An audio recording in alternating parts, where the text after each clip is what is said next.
მოდით ახლა განვიხილოთ უაღრესად მნიშვნელოვანი და საინტერესო საკითხი ევროკავშირის საბჭოში გადაწყვეტილების მიღების წესები.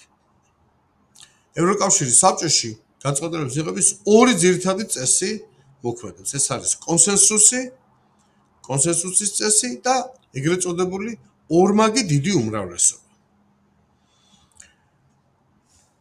კონსენსუსის წესი ასე ვთქვათ, თქვენთვის შინაარსი აბსოლუტურად გასაგებია. ეს ნიშნავს, რომ ევროკავშირის საბჭოს მაგიდასთან მსხვერპლმა ყველა ქვეყნის წარმომადგენელმა უნდა მხარი დაუჭიროს საკითხის გადაწყვეტას. ეს წესი ვრცელდება ცალკეულ განსაკუთრებული მნიშვნელობის სფეროებზე, როგორც არის ევროკავშირის ერთიანი საგარეო და უსაფრთხოების პოლიტიკა, მათ შორის ევროკავშირში ახალი წევრების მიღება, ევროკავშირის საგადასახადო კანონმდებლობის ცვლილებები, ევროკავშირის ბიუჯეტი და ასე შემდეგ. და ბუნებრივია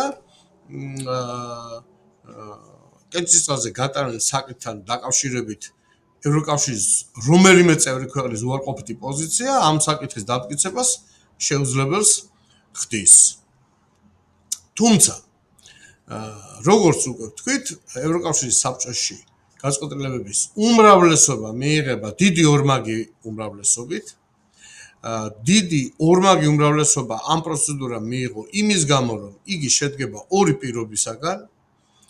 პირველი პირობა გახლავთ, რომ ევროკავშირის საბჭოში განხილულ საკითხს ხარი უნდა დაუჭიროს ევროკავშირის წევრი ქვეყნების მინიმუმ 55%-მა, რაც 27 წევრი ქვეყნის შემთხვევაში 15 ქვეყანას წარმოადგენს. და ამასთან მეორე პირობა არის ის, რომ მხარდამჭერი ქვეყნების მოსახლეობა ევროკავშირის მთლიანი მოსახლეობის არ ნაკლებ 65%-ს უნდა შეადგენდეს.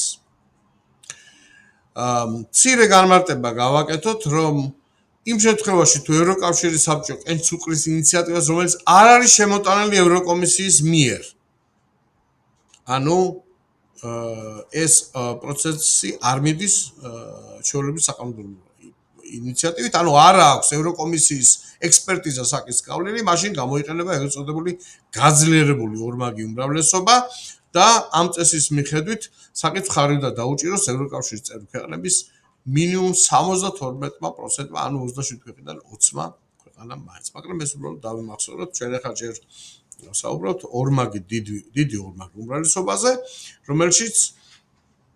რომლის მიხედვითაც კიდევ ერთხელ გავიმეორებ, პირველი პირობაა, რომ განხილულ საკითხს ხარი უნდა დაუჭეროს ევროკავშირის წევრი ქვეყნების 55%-მა მაინც, იმ პირობებში, რომ მხარდამჭერი ქვეყნების მოსახლეობა ევროკავშირის საერთო მოსახლეობის არ ნაკლებ 65%-ია. აი ამ წესმა გააჩინა ეგრეთ წოდებული ბლოკირებისთვის საჭირო უმცირესობის, ანუ blocking minority-ს ცნება. და იგი განსაზღვრავს ევროკავშირის წევრი ქვეყნების იმ მინიმალურ რაოდენობას, რომელიც საჭირო ევროკავშირის საბჭოში დიდი უმრავლესობით გადაწყვეტილების მიღების დასაბლოკად. ეს blocking minority-ს დათვლა დიდი ორმაგი უმრავლესობის წესის მიხედვით ხდება და იქიდან გამომდინარეობს ამის მიხედვით საკითხის ბლოკირებისთვის საკმარისი უმცირესობის ფორმირებისთვის საჭიროა, რომ ევროკავშირის 4-მა წევრმა ქვეყანამ მაინც მისცეს ხმა საკითხის წინააღმდეგ იმ პირობებში, რომ მოწინააღმდეგე ქვეყნების საერთო მოსახლეობა ევროკავშირის მოსახლეობის 35%-ზე მეტია. ეს ორი მექანიზმი, ანუ წესი, რომლითაც უნდა ორმაგი დიდი უმრავლესობით საკითხი დამტკიცდეს და ასევე დამბლოკვერი უმცირესობის ფორმირების წესი ძალზე საინტერესო ანალიზის საშუალებას იძლევა და შედეგიც საკმაოდ საინტერესოა. მაგალითად, დღესდღეობით გერმანიის ფედერაციული რესპუბლიკის მოსახლეობა ევროკავშირის საერთო მოსახლეობის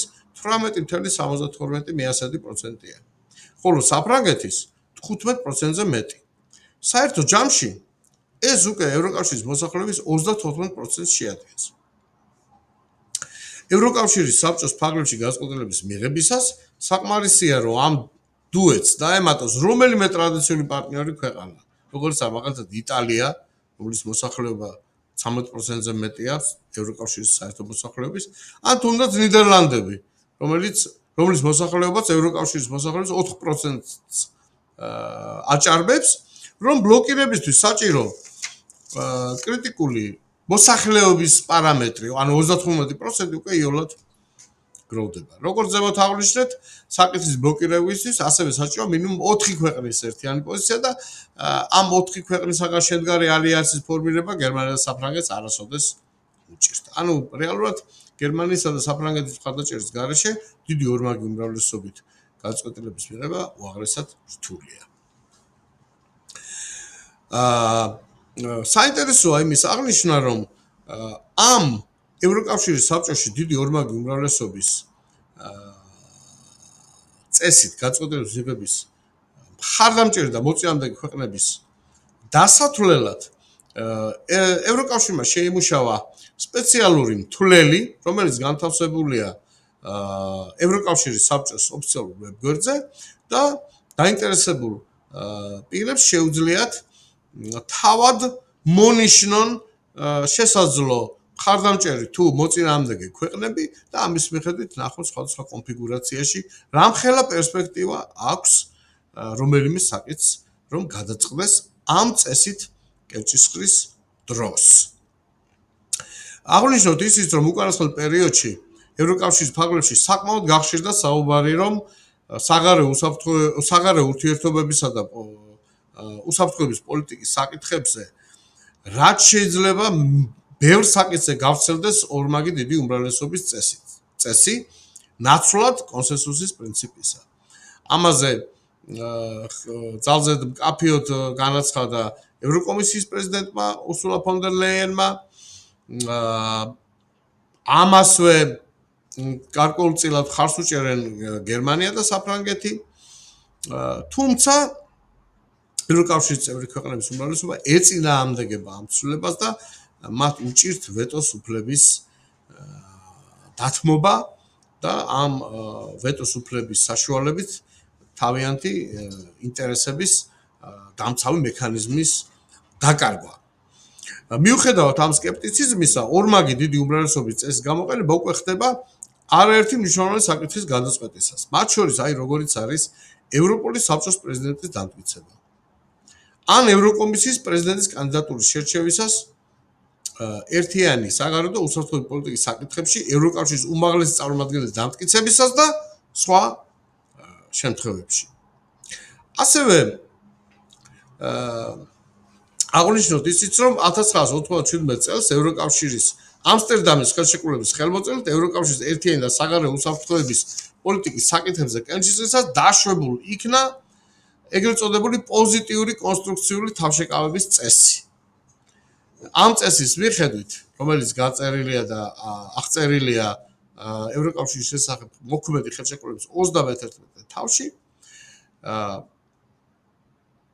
ევროკავშირის წევრ ქვეყანას კენჭისყრის დროს უფლება აქვს თავი შეიკავოს და ამით დაარღვიოს გადაწყვეტილების მიღების კონსენსუალური წესი, თუმცა ამ თავშეკავებით არ დაბლოკოს კენჭისყრაზე გამოტანილი გადაწყვეტილება. ასეთ შემთხვევაში ის ქვეყანა, რომელიც კენჭისყრისას თავს შეიკავებს, თავისუფლდება დამტკიცებული გადაწყვეტილების აღსრულებისაგან, თუმცა არ აქვს უფლება რაიმე ფორმით ხელი შეუშალოს ევროკავშირის მიერ ამ გადაწყვეტილების აღსრულების პროცესს.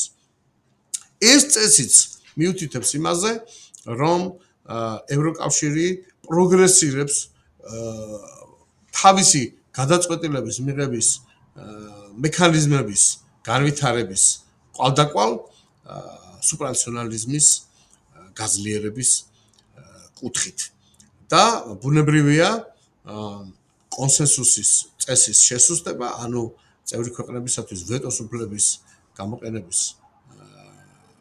შესუსტება თავისთავად ნიშნავს, რომ სუპრანაციონალური ელემენტები ძლიერდება ევროკავშირის ფარგლებში.